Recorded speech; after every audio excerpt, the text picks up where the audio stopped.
MS టీవీకి స్వాగతం. ఉభయ తెలుగు రాష్ట్రాల ప్రజలందరికీ నా హృదయపూర్వక నమస్కారాలు. Welcome to MS TV. ఈరోజు జెడ్పిహెచ్ హై స్కూల్ కడవ కొల్లులో ఉన్నాము, ఉయ్యూరు దగ్గర, కృష్ణా జిల్లా, ఆంధ్రప్రదేశ్. ఇక్కడ హెచ్ఎం గారు బెనర్జీతో కొన్ని విషయాలు మాట్లాడదాం. నమస్తే సార్.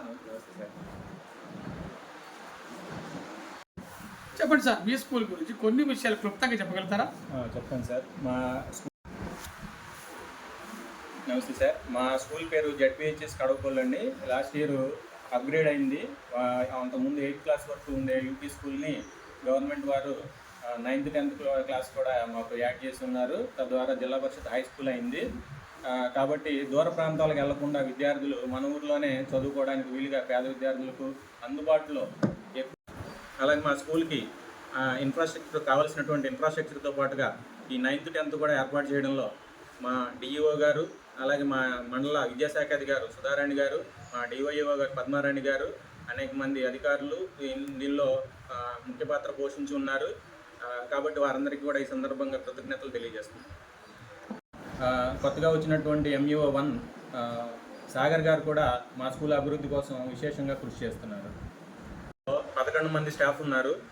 ప్రతి సబ్జెక్టుకి ప్రతి క్లాసులోనూ ప్రైమరీ సెక్షన్ అయితే 1 to 5కి ప్రతి క్లాస్కి ఒక టీచర్ ఉన్నారు. అలాగే హై స్కూల్ సెక్షన్కి సంబంధించి ప్రతి సబ్జెక్ట్కి ఒక టీచర్ అవైలబుల్గా ఉన్నారు. అలాగే విద్యార్థుల కోసం బెంచెస్ కానీ, వాటర్ ఫెసిలిటీ కానీ, ఆడుకోవడానికి సౌకర్యాలు కానీ అనేక రకాలుగా మనకి అందుబాటులో ఉన్నాయి. మరి ఈ సందర్భంగా అలాగే ముఖ్యంగా చెప్పాలంటే మన పాఠశాలలో ప్రతి సంవత్సరం కూడా నేషనల్ మెరిట్ స్కాలర్షిప్లు సాధించడంలో మా విద్యార్థులు ముందుంటున్నారు. మండలంలోనే పక్క మండలాల వాళ్ళతో కూడా పోటీపడి మా విద్యార్థులే సాధించడానికి ముందంజలో ఉన్నారు. నేషనల్ మెరిట్ స్కాలర్షిప్ సాధించినటువంటి మొట్టమొదటి విద్యార్థి కట్ట అలేఖ్య ఈ మా పాఠశాల నుండి లాస్ట్ ఇయర్ సాధించింది. ఈ సంవత్సరం కూడా ఆదిత్య అనే విద్యార్థి సెలెక్ట్ అయినట్టుగా మాకు ఆఫీస్ నుండి వివరాలు అందాయి. కాబట్టి ఈ సందర్భంగా వారికి నేను శుభాకాంక్షలు తెలియజేస్తున్నాను. ఓకే సార్, మీరు టీచింగ్ మెథడ్స్ ఎట్లా ఫాలో అవుతున్నారు? స్టూడెంట్స్ని ఏ విధంగా మౌల్డ్ చేస్తున్నారు? టీచింగ్ ఏ విధంగా చెప్తున్నారు వాళ్ళకి అర్థమేంటి? మరి మన పాఠశాలలో ఉన్నటువంటి ప్రతి సబ్జెక్టుకి మనం వారి బోధనా మెళకువలను ఉపయోగించి టీచర్స్ అందరూ కూడా బోధిస్తూ ఉంటారు. అలాగే ప్రైమరీ సెక్షన్కి వచ్చేసరికి జిఎఫ్ఎల్ఎన్ అనేటువంటి కార్యక్రమం ప్రభుత్వం వారు అమలు చేస్తున్నారు. దాన్ని ఉపయోగించుకుని ప్రతి విద్యార్థి కూడా స్కైలో ఉండే విధంగా, అంటే 80% కంటే ఎబో వాళ్ళకి మెళకువలు అన్నీ వచ్చేలాగా, అన్ని సామర్థ్యాల్లో వాళ్ళు ముందుండేలాగా మా టీచర్స్ అందరూ కూడా కృషి చేస్తున్నారు. అలాగే మా స్కూల్లో ప్రతిరోజు స్టడీ అవర్స్ నిర్వహించడం, అలాగే వెనుకబడినటువంటి చదువులో వెనుకబడినటువంటి విద్యార్థులు ఉంటే వారిని కూడా వ్యక్తిగత శ్రద్ధను తీసుకుని వారందరినీ కూడా చదువులో ముందుండేలాగా, వారి యొక్క లోపాలను సరిదిద్దేలాగా మేము వ్యక్తిగత శ్రద్ధను తీసుకుని వాళ్ళని ముందుకు తీసుకొస్తున్నాం. ఓకే సార్, ఓకే, బాగుంది. మీ స్కూల్ తరఫున పిల్లలు కానీ మీరు కానీ ఏమైనా విజయాలు సాధించారా? మీకు ఏమైనా ప్లస్ పాయింట్స్ ఉన్నాయా? అలాగే మన పాఠశాలకి సంబంధించిన మనం స్పెషల్గా చెప్పుకోగలిగినవి ఏంటంటే, మన పిల్లలు డిబేటింగ్ కాంపిటీషన్స్లోను, అలాగే బాలోత్సవం అనేటువంటి కాంపిటీషన్స్లోను చాలా ప్రైజులు సాధించారు. 19 మందికి మనకి ప్రైజులు తీసుకురావడం జరిగింది. అలాగే విభా అనేటువంటి స్పెల్ బీ కాంపిటీషన్స్లో మనము డివిజన్ లెవెల్కి వెళ్ళాము. అంటే 3 జిల్లాల స్కూల్స్, థ్యాంక్ యూ సార్, 3 జిల్లాల విద్యార్థులతో పోటీపడి మన వాళ్ళు కాకినాడలో పార్టిసిపేట్ చేయడం జరిగింది. అలాగే కౌశల్ అనేటువంటి క్విజ్ ప్రోగ్రాంలో డిస్టిక్ వైడ్ మన స్కూల్ నుంచి ఒక బాబు సెలెక్ట్ అవ్వడం జరిగింది. అలాగే నవోదయ కోచింగ్ ఇస్తాము ఇక్కడ. అలాగే డ్యాన్సు, యోగా ఇలాంటివంటి అన్ని విషయాల్లోనూ విద్యార్థి సర్వతోముఖాభివృద్ధి సాధించే విధంగా, అన్ని రంగాల్లోనూ నిష్ణాతులు అయ్యే విధంగా, అంటే వాళ్ళు పెద్ద అయిన తర్వాత ఏదైనా కానీ సాధించే రకంగా మనము వాళ్ళకి చిన్నప్పటి నుంచే కాంపిటేటివ్ ఎగ్జామ్స్లో కోచింగ్ ఇవ్వడం జరుగుతుంది. ఓకే సార్, ఇన్ని విజయాలు మీ స్కూల్కి వచ్చినట్టే చాలా గ్రేట్ విషయం. I appreciate you.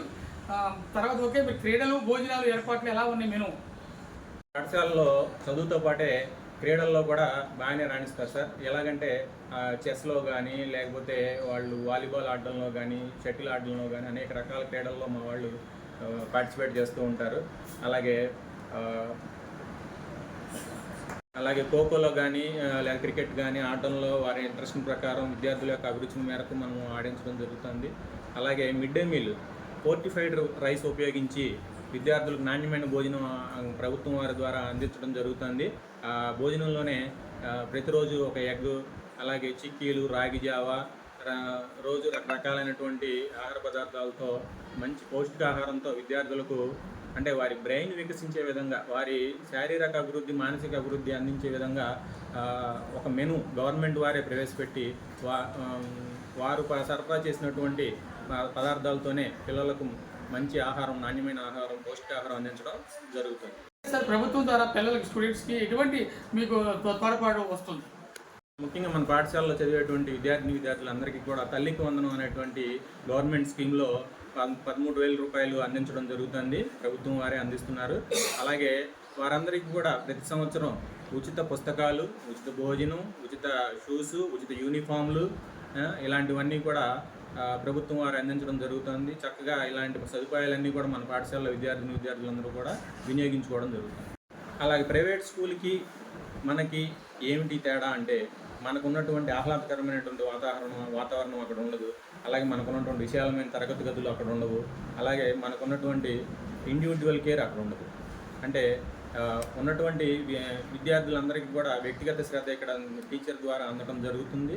తక్కువ మంది రోల్ ఉండటం వల్ల అందరికీ మేము న్యాయం చేయగలుగుతాం. ఈ విషయాలన్నీ పరిగణించి తల్లిదండ్రులు మీ డబ్బును వృధా చేసుకోకుండా కార్పొరేట్ స్కూల్స్ వైపు, ప్రైవేట్ స్కూల్స్ వైపు మీ పిల్లలను పంపించకుండా వారిని సర్వతోముఖాభివృద్ధి సాధించే విధంగా గవర్నమెంట్ స్కూల్ మాత్రమే మీరు ప్రోత్సహిస్తారని చెప్పి, వారిని అన్ని రంగాల్లో అభివృద్ధి అయ్యేలాగా చేస్తారని, ఒత్తిడి లేనటువంటి వాతావరణంలో పిల్లలను చదివించుకుంటారని, ఈ చదువును కొనవద్దని, చదువుకోవాలని వారికి సూచించాలని, కాబట్టి మన ఊళ్ళో ఉన్నటువంటి మనబడిని ఆదరించాలని చెప్పని ఈ సందర్భంగా మీ అందరికీ రిక్వెస్ట్ చేస్తున్నాను. ఇక్కడ కడవకొల్లు హై స్కూల్ చాలా క్రమశిక్షణతో ఎన్నో విజయాలు సాధించి మరి ఎంతో గొప్ప స్థాయిలో వెళ్తుంది. హెచ్ఎం గారు చాలా క్రమశిక్షణగా నేర్పుతున్నారు. మీరు ప్రైవేట్ స్కూల్స్ వద్దు, గవర్నమెంట్ స్కూల్ ముద్దు అని ఆయన వినిపిస్తున్నారు. మీరు కూడా ప్రజలారా మరి గవర్నమెంట్ స్కూల్స్ని బతికించి జాయిన్ చేయించి మీ పిల్లల భవిష్యత్తు తీర్చిదిద్దుకోమని మా ఎంఎస్ టీవీ ద్వారా మీ అందరికీ వినిపిస్తున్నాం. Thank you very much MS TV. Zilla Parishad high school Kadavakollu, Uyyuru mandal 1 to 10th classes HM గారు, అదేవిధంగా ఇన్ఫ్రాస్ట్రక్చర్, తరగతి గదులు, లైబ్రరీ అంతా కూడా చాలా గ్రౌండ్ అంతా కూడా బ్రహ్మాండంగా ఉంది. చాలా సంతోషకరంగా ఉంది. Thank you very much.